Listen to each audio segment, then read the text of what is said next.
Donc avec Thomas Régnier, l'attaquant de l'ASM Belfort. Thomas, tes impressions sur ce match face à Viry-Châtillon? Ben, match fermé, pas beaucoup d'occasions de part et d'autre. Je pense que Viry est venu chercher 2 points ce soir. Une équipe qui n'a pas démérité. Belle équipe, solide derrière, avec de bonnes individualités devant. Nous, on n'a pas eu énormément d'occasions non plus, comme eux. Donc c'était un match nul, on va dire, satisfaisant pour les deux équipes. Et une perspective du fameux derby du 20 décembre contre Mulhouse? Oui, Mulhouse qui jouera demain à Metz, donc on verra, on suivra ça. Ils y vont à décimer, puisqu'ils ont des suspendus et des blessures. Donc on ne sera pas devant demain, ils seront devant nous. Après, voilà, si on peut les embêter un peu plus longtemps, c'est l'objectif.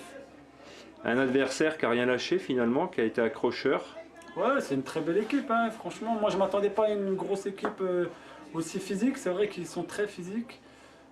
Après, on n'a pas trouvé la faille ce soir, mais il faut continuer à travailler en espérant la trouver à Yzeure dans 2 semaines. Et dommage qu'à la fin, un de vos joueurs se fasse expulser.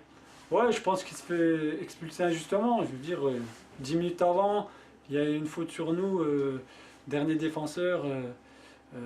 Sur le côté gauche, même pas de jaune, rien du tout. Et Manu, malheureusement, il fait un tacle, on va dire, par derrière sur le côté, mais rien de dangereux. Tout le monde a vu ce soir que l'arbitre s'est trompé. Alors avec Maurice Goldman, l'entraîneur de l'ASMB. Maurice, tes sentiments après ce match nul contre Viry-Châtillon? À mon avis, c'est un score logique. On a eu un coup de moins bien. On est tombé face à une équipe qui était venue pour chercher le nul, qui avait mis un bloc défensif compact, un 4-1-4-1 comme on dit dans le jargon.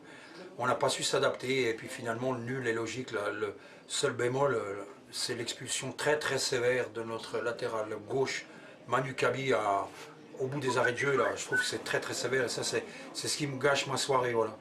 Mais sinon, on n'a pas été très bon ce soir et face à une équipe qui nous attendait, on n'a pas trouvé la solution. Donc comme je l'ai dit déjà, le nul pour moi est logique. Et comment expliquer cette faible quantité d'occasions que la SMB s'est procurée? En tant qu'entraîneur, enfin tous les entraîneurs le savent, le plus dur pour nous, c'est ce qu'on appelle l'attaque placée, c'est-à-dire vous attaquez face à un bloc qui est en place. Il y avait 10 joueurs entre le ballon et le but, donc c'est compliqué. C'est la phase de jeu la plus difficile à négocier. D'habitude, on marque beaucoup sur contre. Mais là, bien entendu, ils nous connaissaient, ils avaient vu les vidéos nous concernant. Ils savent très bien que s'ils nous laissent du champ derrière leur défense, on est capable de marquer. Et là, nous ont attendu avec un bloc très bas et on n'a pas trouvé la solution. Et un adversaire finalement qui n'a rien lâché. Ah, ils n'ont rien lâché en plus, vous avez vu, c'était des beaux bébés. Hein. Athlétiquement, ça tenait vraiment la route. Mais bon, le match s'est passé dans un excellent esprit. Hein. On s'était engagé, mais je pense qu'ils sont venus pour le nul, ils l'ont bien joué et nous, on n'a pas pu s'adapter à ce type d'équipe. Un petit mot sur les 2 prochains matchs? Ben là, le week-end prochain, on est en repos. Parce qu'on est éliminé de la Coupe de France, ça n'a pas été bon. Le week-end après, on va à Yzeure. Et dans 15 jours, on reçoit, pour le match de gala, je pense, on reçoit Mulhouse. Voilà, donc un beau programme. Finale allée du championnat peut-être? Je sais pas, là on n'a pas fait un bon résultat, donc l'idée c'est quand même d'être le plus près possible d'eux pour le fameux match. Là. Pour l'instant, je pense qu'on est encore deuxième, mais bon, eux s'ils font un bon résultat à Metz, ils vont s'échapper. Mais pour l'instant, on est encore deuxième, donc il ne faut pas faire la fine bouche. On n'a pas été très bon ce soir, mais on n'a pas perdu. Donc c'est des matchs, comme on dit toujours, si on ne peut pas les gagner, il ne faut pas les perdre.